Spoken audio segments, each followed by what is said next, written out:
दोस्तों नमस्कार, मैं हूं दीपक और आप देख रहे हैं योर ऑनलाइन पार्टनर। अगर आप कर रहे हैं एनआईएस से डीएलएड, सीटेट या किसी भी टीईटी एग्जाम की तैयारी तो अब आप मुझे इंडिया के लार्जेस्ट लर्निंग प्लेटफॉर्म अनअकैडमी पे फॉलो कर सकते हैं।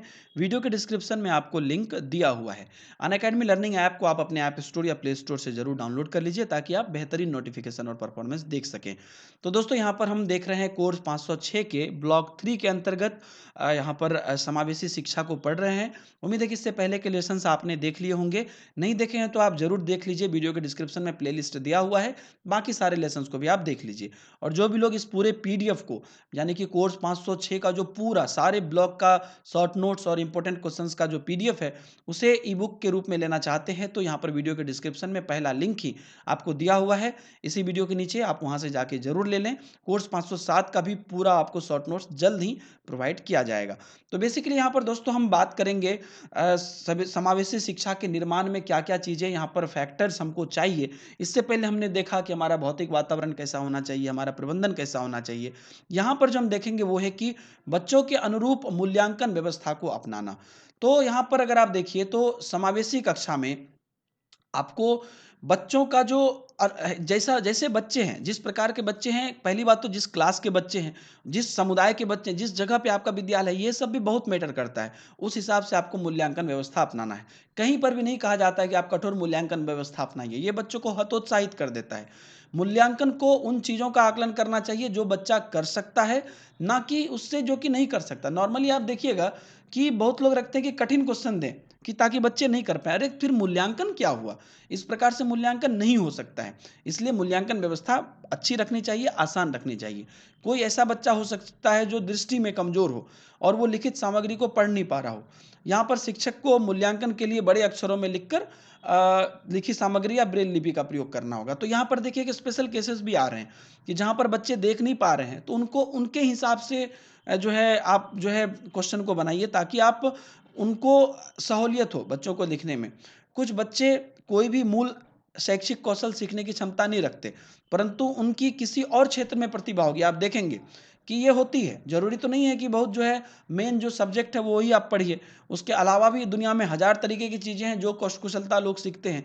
तो यहाँ बच्चों को का आकलन जो है शिक्षकों को इस प्रकार से करना चाहिए कि जो उनके तकनीकी उनके पास गुण है उससे उसकी क्षतिपूर्ति करें, कि उस क्वालिटी को कैसे बच्चों को आगे बढ़ाया जाए। बच्चे की स्वयं देखरेख वो व्यावसायिक कौशल का आकलन कर लेना चाहिए।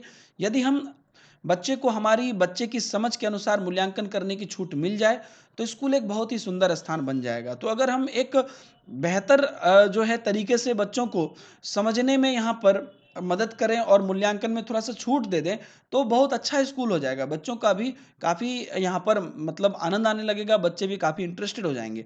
तो हमको मूल्यांकन व्यवस्था में सुधार करना पड़ेगा। अगला यहाँ पर आपको स्पेशली यहाँ पर एक नया टॉपिक आता है विकलांग बच्चे। तो विकलांग बच्चे में यहाँ पर आपको अलग अलग प्रकार से कंसेप्ट है जो कि एग्जाम पॉइंट में काफ़ी पूछा जाता है, जहाँ पर कि आपको शॉर्ट क्वेश्चन और ऑब्जेक्टिव इवन लॉन्ग क्वेश्चन में भी पूछा जाता है। तो विकलांग बच्चे की जब हम बात करते हैं तो यहाँ पर सबसे पहला उसमें टर्म आता है कि संकल्पनात्मक या अधिगम संबंधी विकलांगता वाले बच्चे। तो ऐसे बच्चे जो कि अधिगम यानी कि पढ़ाई में के जो है सक्षम नहीं है। तो विभिन्न स्तरों पर जो है मानसिक रूप से मंद बच्चे को सीमित संकल्पनात्मक अधिगम क्षमता के कारण कक्षा में न्यूनतम स्तर तक सीखने में समस्या होती है। तो अगर आप देखिए तो बहुत रूप से होते जो मंद बच्चे होते हैं वो ढंग से सीख नहीं पाते हैं। वो उनकी क्षमता अधिगम क्षमता मतलब कहते नहीं कि उनका नॉलेज जैसा भी हो, लेकिन उनको जो सीखने की क्षमता है, उनको जो कोई चीज़ अपने दिमाग में ऑब्जर्व करने की क्षमता है वो कम है।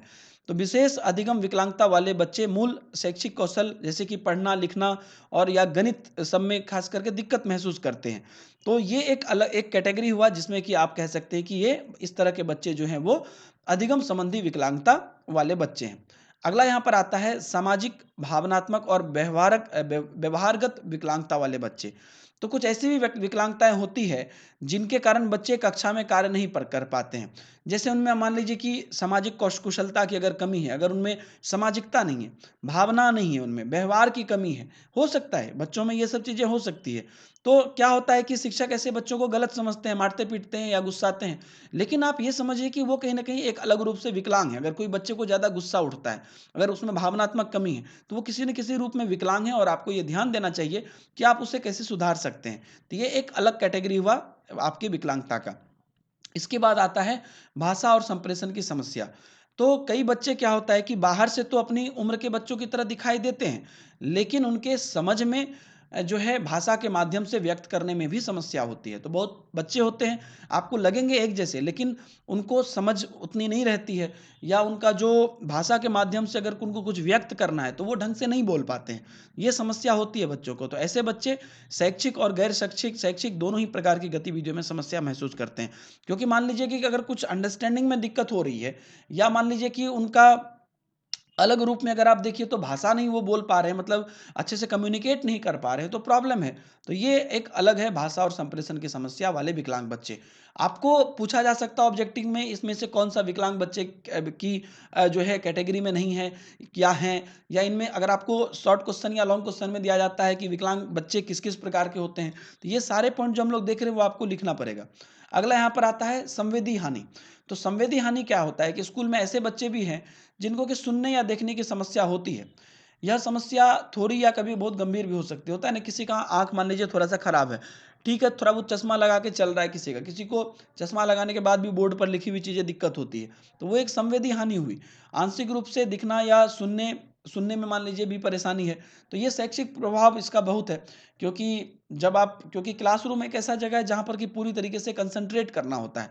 वो नहीं कर पाए तो फिर बच्चों को प्रॉब्लम है। इसके अगला पॉइंट जो आता है विकलांग बच्चे में, वो है भौतिक विचलन। तो इसके अंतर्गत आता है इस प्रकार के जो विकलांग बच्चे होते हैं, तो इसको क्या होता है कि स्कूल जाने की उम्र में बच्चों को गति में परेशानी होती है। मतलब बच्चे चल नहीं पाते हैं, उनकी शारीरिक रूप से कोई परेशानी है, हड्डी, तंत्रिका या मांसपेशी में से संबंधित कोई परेशानी है, जिसके कारण से उनका सारे अंगों का, जैसे हाथ का, पैर का और मुँह का और पूरे शरीर का एक्टिविटी ढंग से नहीं हो पाता है। तो ऐसे बच्चों को भी विद्यालय में अलग-अलग प्रकार की समस्याएँ आती है। अगला यहाँ पर स्वास्थ्य समस्याएँ हैं। तो अगर आप देखें तो बच्चों की कई स्वास्थ्य समस्याएँ हैं जो उन्हें लंबी अवधि तक स्कूल छोड़ने के लिए मजबूर कर देती है। अलग-अलग प्रकार की बीमारी है, जैसे कि मान लीजिए कि मधुमेह की बीमारी है, गठिया है, मिर्गी है, कुपोषण है। ये सब कमज़ोरी है जो कि बच्चों को काफ़ी लंबे समय तक दूर कर देती है। आप अगर आंचलिक में देखें तो पॉक्स होता है, या बच्चों को जॉन्डिस होती है। ये सब चीज़ें यहाँ पर तो नहीं लिखी है, मतलब, लेकिन अगर आप देखिए तो ये सब चीज़ें भी नॉर्मली काफ़ी महत्वपूर्ण होती है, जबकि बच्चे विद्यालय नहीं जा पाते हैं लंबे समय तक। ये स्वास्थ्य संबंधी कुछ समस्याएँ हैं। अब यहाँ पर आता है कि व वंचित वातावरण से आए हुए बच्चे।